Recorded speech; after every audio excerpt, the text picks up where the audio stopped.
Salut à tous, merci de nous rejoindre dans cette séance de travail qui sera consacrée à, à l'introduction du protocole de recherche scientifique. Les personnes ciblées ici sont des étudiants en médecine, des médecins-chercheurs, des étudiants en thèse aussi, d'autres personnes qui s'intéressent à la recherche dans le domaine de la santé. Nous allons donc parcourir ces 4 points pour vous donner quelques secrets sur comment rédiger l'introduction du protocole de recherche. L'introduction au protocole va permettre de donner à un lecteur en peu de mots des informations dont il a besoin, des informations de façon générale sur le domaine et la nécessité, l'importance de mener une étude, bien de mener un travail de recherche scientifique. Bon, elle définit le sujet, le situe, situe son importance, situe sur son importance, pourquoi est-ce que c'est important de mener l'étude et le rationnel de la conduite d'une étude sur le sujet. En d'autres termes, il s'agit de dire à quoi les résultats peuvent servir. Voilà. Et donc, elle doit être précise et concise. Généralement, 200 à 300 mots suffisent, sont largement suffisants. Et elle peut comporter un contexte, justification de l'étude, l'objectif de l'étude. Voilà. En ce qui concerne le contexte, c'est un ensemble des informations disponibles sur un sujet en droite ligne avec le sujet en question. Et ces informations doivent être structurées sur le plan mondial, continental, national et local dans la mesure du possible. Donc, c'est cette structure qu'on va donc appeler la structure en entonnoir. En ce qui concerne le contexte mondial, il s'agit de donner en fait les tendances épidémiologiques du problème évoqué, problème de recherche évoqué, les tendances dans le monde en se référant aux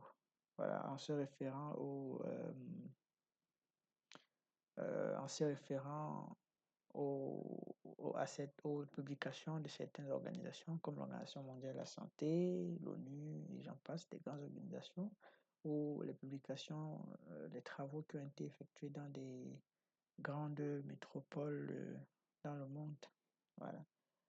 Donc, il s'agira de donner des statistiques, de ressortir les données mondiales. Donc, dans ce cas, il faut utiliser les statistiques et des données provenant d'organisations internationales, comme je venais de dire, comme l'Organisation mondiale de la santé, l'ONU, la Banque mondiale, pour illustrer l'ampleur du problème.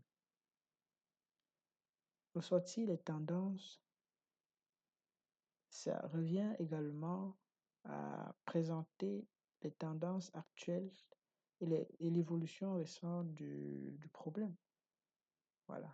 Donc, quand on parle de tendance, ça veut dire comment est-ce que le problème évolue dans le temps et dans l'espace. OK.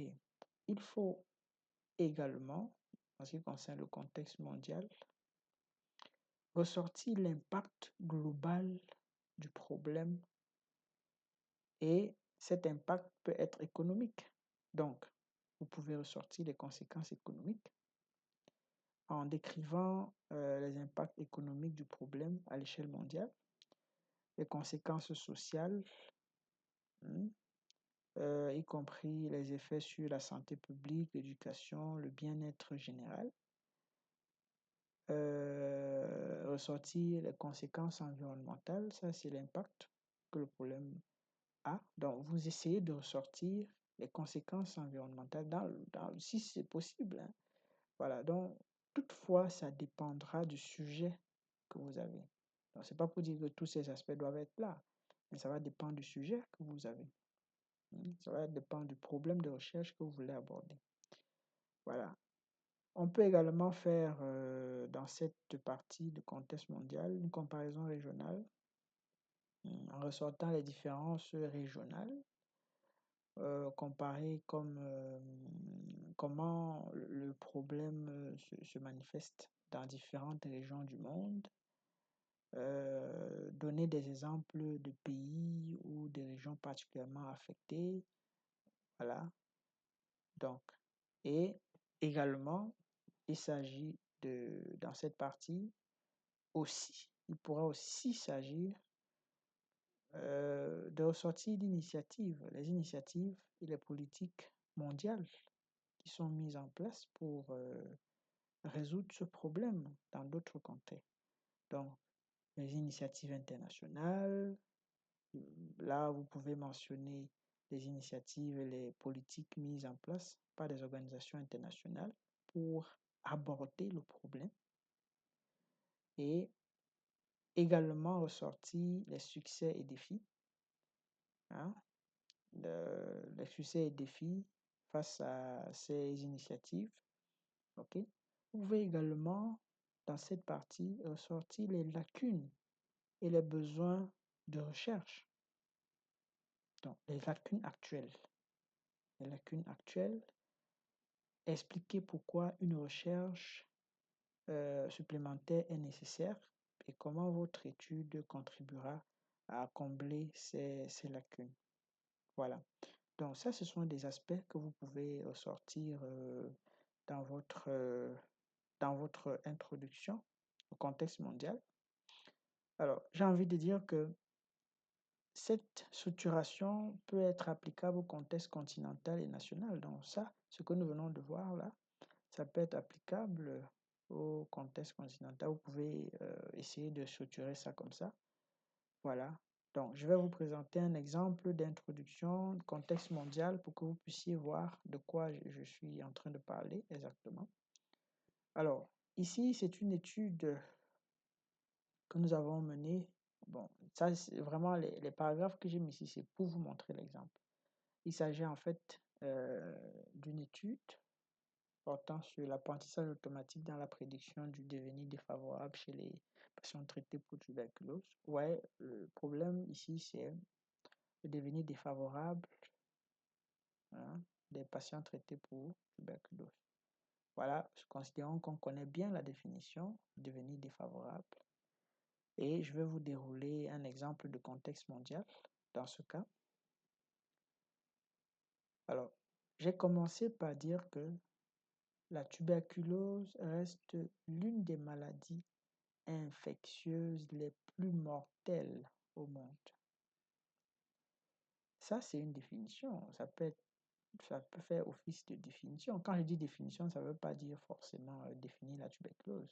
Non, mais là, j'amène le sujet de façon générale. Okay? Selon l'Organisation mondiale de la santé, environ 10 millions de nouveaux cas de tuberculose sont signalés chaque année, avec environ 1,5 million de décès, OMS 2020. Alors, pour vous rappeler qu'il ne faut jamais oublier de mettre les références. Et il faut avoir les bonnes références. Ok, ça dépend de la façon dont les références, en fait, ça dépend du système de référence dans votre établissement. Sinon, ça varie. Ok, voilà. Donc, vous voyez, là, je dis, selon l'Organisation mondiale de la santé, environ 10 millions de nouveaux cas de tuberculose sont signalés chaque année, avec environ 1,5 million de décès. La tuberculose est une maladie curable et préventable, mais elle continue de poser un défi majeur pour la santé publique mondiale en raison de la résistance aux médicaments, des inégalités d'accès aux soins de santé et des défis liés à la gestion des programmes de traitement. Alors, ici, j'ai présenté de façon générale l'impact de la tuberculose. L'impact de la tuberculose. Donc, vous essayez de voir ça. Ça rejoint ce que nous avons dit. Ça rejoint ce que nous avons dit au départ. OK? qu'il faut avoir des données mondiales. Là, nous avons des données mondiales qui ont été publiées par l'Organisation mondiale de la santé. Nous avons donné la tendance globale. Hein? Voilà. C'est-à-dire, on a présenté les tendances actuelles et l'évolution récente du problème. 2020, c'est pas très, très loin en arrière. Je pense que les articles qui datent de moins de moins de 10 ans sont acceptables. OK? Et j'ai essayé aussi de donner la difficulté. Là, j'ai essayé de ressortir le problème, la difficulté qu'il y a actuellement en ce qui concerne la tuberculose. OK. Voilà. Donc, maintenant, je reviens donc pour dire que les tendances mondiales montrent que bien que des progrès aient été réalisés dans la réduction de l'incidence de la tuberculose, les taux de mortalité restent élevés, en particulier dans les pays à faible revenu. La région la plus touchée inclut l'Afrique subsaharienne et l'Asie du Sud, où les systèmes de santé sont souvent sous-financés et où l'accès au diagnostic. Vous voyez que ici, j'essaie juste de ressortir encore la tendance globale mondiale en ressortant les zones les plus touchées. Hein? Oui, je ressors les zones les plus touchées. Voilà, je ressors les zones les plus touchées dans le monde en termes de continent. OK? Ça, c'est mondial, hein? Ce n'est pas continental. Parce que quand on va parler de continental, il va falloir rentrer dans les pays, parler des pays. OK? Là, je parle de l'Afrique, je parle de l'Asie, ainsi de suite. Voilà. Donc, c'est ça. Ici, j'essaie de ressortir l'impact global à l'échelle mondiale. OK? Alors, ici maintenant, je vous montre comment ressortir l'impact économique si c'est nécessaire. La tuberculose est également significative. La maladie entraîne des coûts élevés pour les systèmes de santé, réduit la productivité des individus affectés et peut entraîner des pertes économiques importantes pour les familles et les communautés. Sur le plan social, la tuberculose exacerbe les inégalités et peut entraîner une... Vous voyez que là, je ressors l'impact économique, l'impact social, ainsi de suite. Et je suis concis, je n'ai pas besoin de... Là, pas besoin de raconter beaucoup de choses, non. OK? Donc là, j'ai fait juste ces paragraphes pour vous montrer comment est-ce que ça peut se formuler. Voilà. Donc, OK. Et là, j'essaie de dire quelles sont les initiatives qui ont été prises. Les initiatives internationales telles que le plan d'action mondial pour la lutte contre la tuberculose ont été mises en place pour aborder ce problème. Cependant, malgré ces efforts, des défis subsistent. Là, je ressens les défis encore qui restent à faire, notamment en ce qui concerne la résistance aux médicaments et l'accès aux soins de santé. Bon, ça, je dis n'importe quoi pour vous montrer hein, que là, je parle des initiatives qui ont été prises par les organisations mondiales et après, je montre des défis qui restent encore à faire. OK? Là, ce paragraphe, c'est pour montrer, là, j'ai essayé de ressortir les lacunes. Il existe des lacunes importantes dans la recherche actuelle sur la tuberculose, en particulier en ce qui concerne la prédiction du devenir défavorable des patients traités. Vous voyez que là, c'est un trait avec mon sujet. Hein, si je rapporte ça à mon sujet, des patients traités, une meilleure compréhension des facteurs de risque et des modèles de prédiction peut contribuer à améliorer la stratégie du traitement. Là, vous voyez, j'essaie voilà, de donner une lacune qui existe et puis je propose une solution. Je dis que, OK, si on développe peut-être des modèles de prédiction, ça peut peut-être résoudre le problème. Voilà. Donc, c'est ça, en fait. C'est ça. Alors, maintenant, revenons à notre présentation pour continuer. Alors, après le contexte, nous avons parlé de justification de l'étude. La justification explique pourquoi l'étude est nécessaire. Et cette justification peut se baser sur l'importance du problème, l'importance du problème en ressortant la gravité du problème et l'ampleur du problème qu'on veut étudier. On peut utiliser les statistiques et les données pour illustrer l'impact du problème. D'accord? Voilà. Elle peut également être, l'importance du problème peut également être voilà, précisée en se basant sur les conséquences du problème sur le plan économique et tout. Là, on en a déjà parlé, vous voyez. Donc, on peut également se baser sur des lacunes dans la littérature existante. Alors, en disant que la revue de la littérature n'est vraiment pas fournie dans notre contexte, donc d'où l'importance de notre étude. Voilà. On peut se baser sur les besoins de la société, les demandes sociales. On peut montrer comment l'étude répond à un besoin réel de la société. Par exemple, si votre recherche porte sur la santé publique, expliquez comment elle peut améliorer les soins de santé pour justifier cette étude. On peut également statuer sur un impact potentiel. Donc, ou bien on peut se baser sur la contribution de votre étude à la connaissance générale, l'avancement des connaissances, l'application pratique de votre recherche. Donc, il s'agira d'expliquer comment votre étude contribuera à l'avancement des connaissances dans votre domaine de recherche, ou bien de mentionner les applications pratiques de vos résultats. Par exemple, de nouveaux outils de diagnostic, des stratégies de prévention ou des interventions thérapeutiques, ça va dépendre. Par exemple, dans le cas de la tuberculose, de l'apprentissage automatique, il s'agit de développer un modèle qui sera capable de nous dire que non, ce patient ressemble à un profil de patients qui ont souvent un devenir défavorable. Et ça, quand même, ça peut nous permettre de prévenir un certain nombre de choses, de mettre en place un certain nombre d'actions pour pouvoir voilà, éviter que cette situation puisse arriver. Voilà. Donc, la justification peut se baser également sur l'urgence de la recherche. La temporalité, il s'agit d'expliquer pourquoi il est urgent de mener cette étude, cette recherche maintenant. Vous pouvez être amené à le faire. À dire pourquoi c'est urgent de mener cette étude maintenant, par exemple. Par exemple, si le problème est une augmentation ou si des changements politiques ou sociaux rendent cette recherche particulièrement pertinente. Donc, on peut justifier l'étude en se basant sur ces aspects-là. Voilà. Donc, il y a plusieurs aspects. L'alignement avec les priorités de la recherche et tout.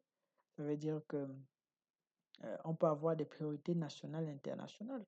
Montrer comment votre étude s'aligne avec les priorités de recherche nationales et internationales.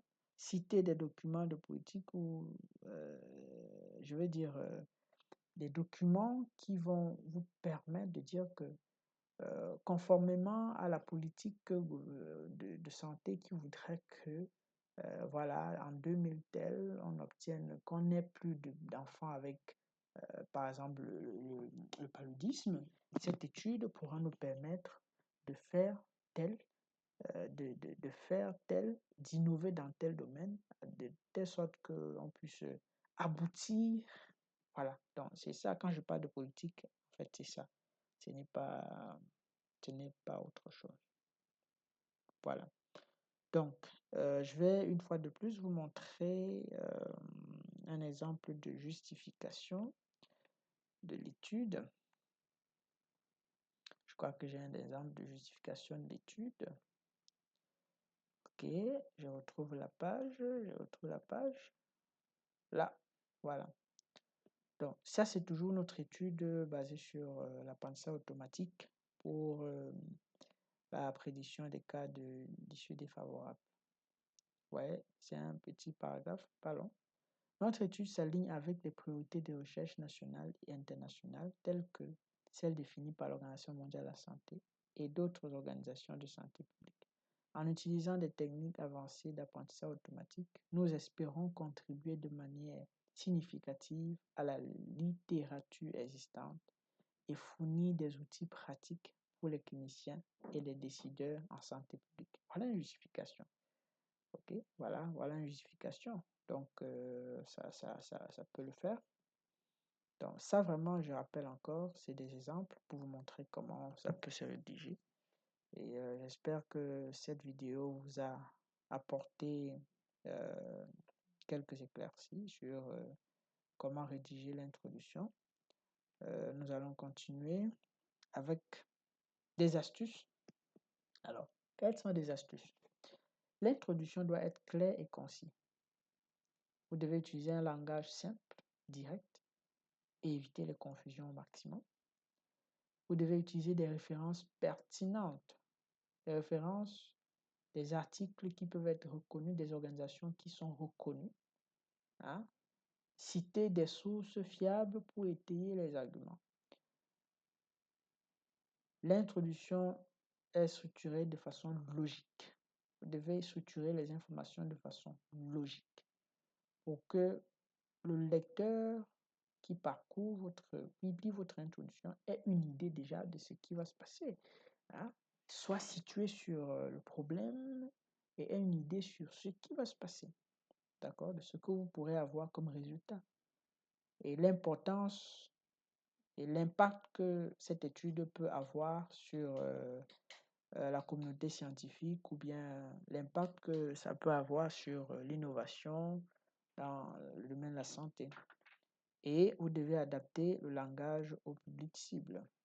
Bon, ici, votre public cible, c'est des médecins ou des chercheurs. Donc, voilà, vous devez être quand même, vous devez quand même écrire, adopter un langage approprié pour cela.